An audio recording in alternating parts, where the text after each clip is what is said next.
اللهم صل على سيدنا مولانا محمد وعلى وسلم وصلی علیہ۔ محمد بن المنکدر اپنے باپ کے حوالہ سے روایت کرتے ہیں،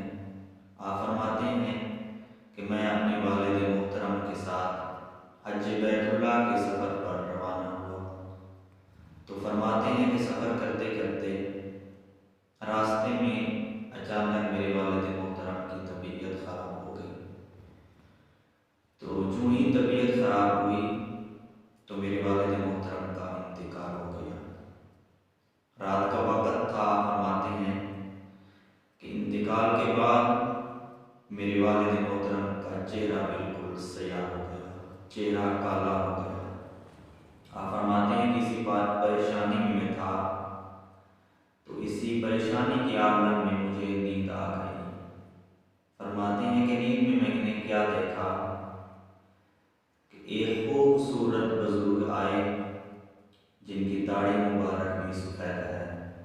اور ہاتھ بھی نورانی ہے۔ فرماتے ہیں کہ میرے والد محترم کے چہرے پر اپنے نورانی ہاتھ پھیرے تو میرے والد محترم کا چہرہ بالکل سفید ہو گیا، یعنی میرے والد محترم کا چہرہ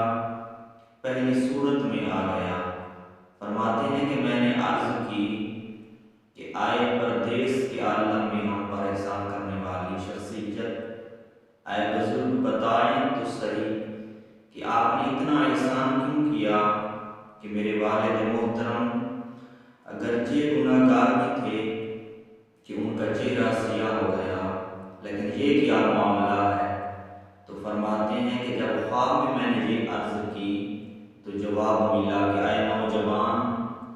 آپ پریشان نہ ہوں، اگرچہ آپ کا والد گناہ گار تھا، سیاہ کار تھا، لیکن جب بھی اس کو فرصت ملتی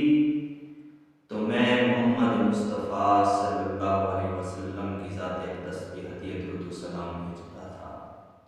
فرماتے ہیں کہ میں آپ کا نبی محمد مصطفیٰ ہوں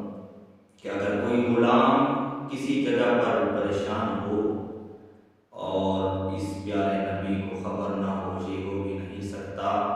اگرچہ آپ مسافر ہیں، اگرچہ آپ کا والد گناہ گار تھا، لیکن جب میں محمد مصطفیٰ کی ذات اقدس پر درود و سلام سچے دل سے اس عقیدت سے بھیجتا تھا تو آج ہم نے بھی اپنے پیارے غلام کو اور ان کے بیٹے کو اس سفر میں مایوس نہیں کیا۔ تو جب ہم بھی اپنے پیارے مقدس پیارے نبی کریم سرکار دو عالم صلی اللہ علیہ وسلم کی ذات اقدس پر درود بھیجیں گے تو اللہ تبارک و تعالی ہم پر بھی ضرور کرم فرمائے گا۔ اللہ تبارک و تعالی